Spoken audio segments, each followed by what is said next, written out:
ጠንክሬ የሰራው ሀገሬን ምግብ ገበሬ ነበርኩ። ሀገሬን በስራዬ ማገዝ ሲኖርብኝ ይኸው ዛሬ እኔ ራሴ እገዛ የሚያስፈልገኝ ሆኛለሁ።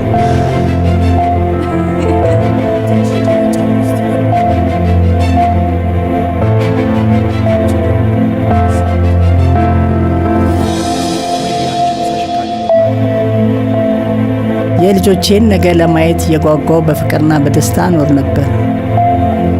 አሁን ግን ልጆቼ መጡ ቀሩ እያልኩ እነሱን በመጠበቅ በርበሩን አያለሁ።